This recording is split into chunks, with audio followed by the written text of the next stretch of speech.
Hello la Didi famille. Aujourd'hui on va faire la peau au tabou sur les cheveux bouclés. Première idée reçue, couper les pointes abîme les boucles. Alors la réponse c'est faux. Pourquoi couper ces pointes? Ça permet d'éliminer les fourches.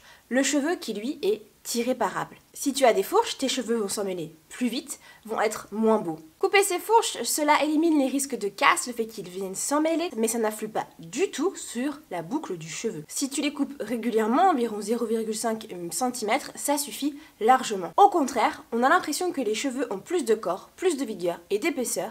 C'est parce qu'une fois rafraîchi que la coupe reprend son galbe et sa mise en pli devient bien plus facile. Deuxième préjugé, le cheveu crépus, frisé est plus sec qu'un cheveu lisse.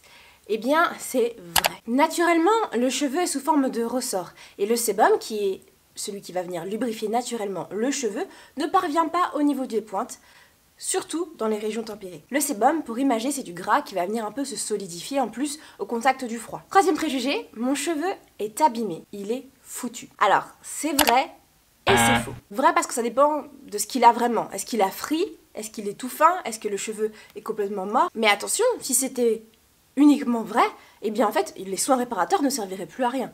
Non, parfois le cheveu est mort, c'est comme j'ai dit tout à l'heure avec les fourches. Là, c'est du cheveu qui s'est complètement séparé, là on peut plus rien faire pour lui pour le réparer.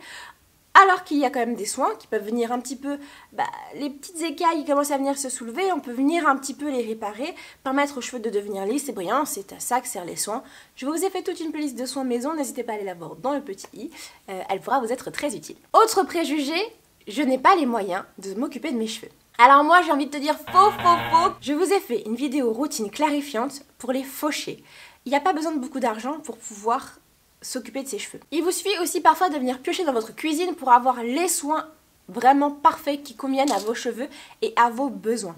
Je vais vous donner là une routine très rapide. Pour le shampoing, argile plus huile, comme ça on évite d'avoir les cheveux tout asséchés. Du miel, de l'huile d'olive et du yaourt pour pouvoir faire un soin pour les cheveux. Après on vient styliser le tout avec un petit peu d'aloe, de l'huile et du beurre de karité pour venir sceller le tout. Et vous verrez, vous aurez des cheveux impeccables. Pour moi, l'argument de l'argent, c'est pas un argument valable. Il faut voir ce qu'on a envie de mettre aussi sur sa tête.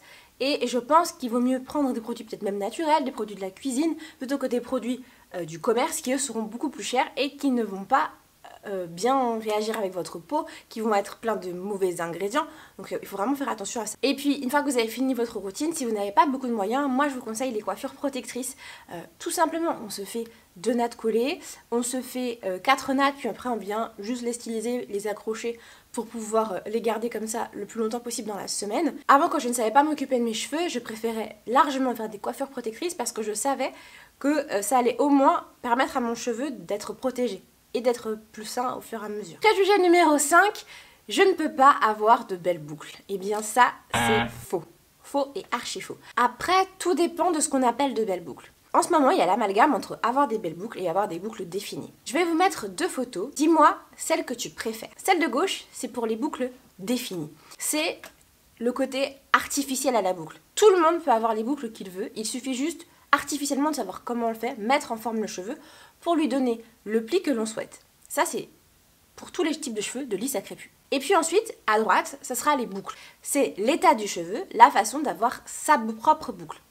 Et en effet, tout le monde ne peut pas avoir des boucles naturelles. En fonction du type de cheveux, je prends un truc tout bête, les ondulés ne pourront pas avoir des boucles, elles auront des ondulations. Mais on peut optimiser ces boucles et les sublimer via des produits et des techniques capillaires particulière. Je vous ai fait plein de vidéos à ce sujet-là et puis aussi comment définir ces boucles. Je vous invite à aller voir dans ma chaîne, à farfouiller et à trouver votre vidéo qui vous convient le mieux. Au final, tout le monde peut avoir de belles boucles, tout dépend ce que toi tu appelles une boucle et aussi tout dépend de comment tu veux modifier ton cheveu pour obtenir ces boucles définies. Préjugé numéro 6, laisser respirer le cheveu, c'est bon.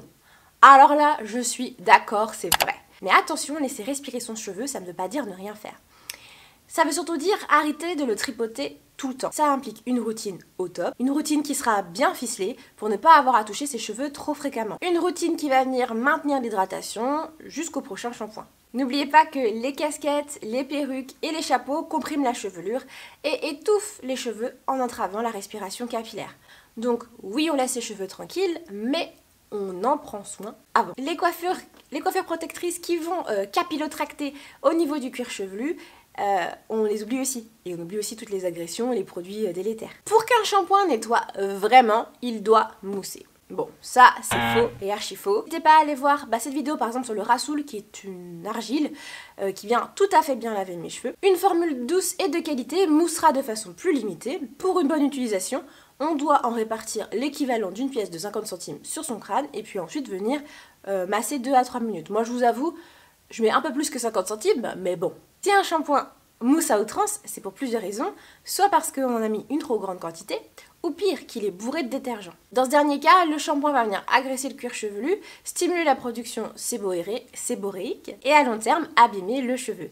Les dommages seront particulièrement importants chez les personnes qui ont les cheveux très secs ou gras, donc totalement les cheveux crépus, hein, ou celles qui sont sensibles du cuir chevelu. Vous savez, les pellicules, ce n'est pas que dû à un problème dermatologique, ça peut être aussi dû à une agression qu'on a apportée sur son cuir chevelu qui va ensuite venir réagir par la suite. Donc voilà, on a bien boxé avec ses préjugés. Oui, je boxe comme ça, c'est ridicule.